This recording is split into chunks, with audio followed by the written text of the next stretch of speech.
Air India की Vancouver जाने वाली फ्लाइट AI-185 से बड़ी गलती हो गई है, जिस कारण इस विमान को उड़ान के लगभग 7 घंटे बाद यू टर्न लेकर दिल्ली वापस लौटना पड़ा।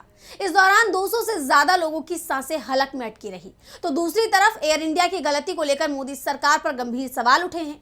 तो ऐसी क्या गलती हुई एयर इंडिया कंपनी से और क्या है पूरी खबर, जानेंगे इस रिपोर्ट में। भारतीय एयरलाइन कंपनी एयर इंडिया की एक गंभीर तकनीकी चूक के कारण दिल्ली से वैंकूवर जा रही फ्लाइट AI-185 को उड़ान भरने के करीब 7 घंटे बाद वापस दिल्ली लौटना पड़ा। दरअसल एयरलाइन ने गलती से यात्रियों को बोइंग 777-300ER के बजाय बोइंग 777-200LR विमान में बिठा दिया था।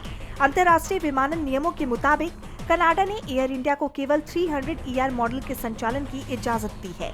इसलिए जब विमान चीन के कुनमिंग एयर स्पेस तक पहुंचा, तब इस नियामक गलती का पता चला और कुल 7 घंटे 54 मिनट की उड़ान के बाद विमान को सुरक्षित रूप से दिल्ली में उतारा गया।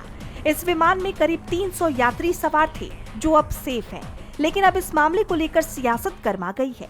कांग्रेस ने इस घटना को जनता की जान से खिलवाड़ बताते हुए बीजेपी पर बड़ा हमला बोला है।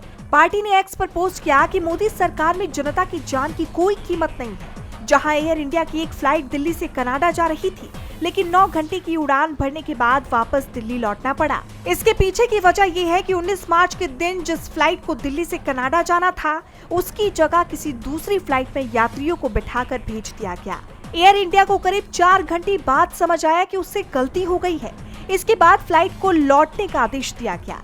ये कितनी गंभीर चूक है, लेकिन कहीं कोई जवाबदेही नहीं है। ये भीषण चूक एयर इंडिया के साथ मोदी सरकार की नाकामी उजागर करती है। साफ है कि मोदी सरकार और उनका पूरा तंत्र ध्वस्त है। इन्हें बस कुर्सी की चिंता है, जनता की नहीं। तो वही सपा प्रमुख अखिलेश यादव ने इस घटना को गंभीर गलती करार दिया। जैसे आप जानते हैं कि बीते काफी वक्त से विमान हादसे से जुड़ी कई तरह की खबरें सामने आ रही हैं। अभी हाल ही में महाराष्ट्र के पूर्व उप मुख्यमंत्री अजित पवार के प्लेन क्रैश में जान चली गई। उससे पहले अहमदाबाद विमान हादसा देखने को मिला, जिसमें कई लोगों ने अपनी जान गंवाई। इतना ही नहीं, कई बार तो विमान में तकनीकी खराबी के चलते उसकी इमरजेंसी लैंडिंग की खबरें भी सामने आई।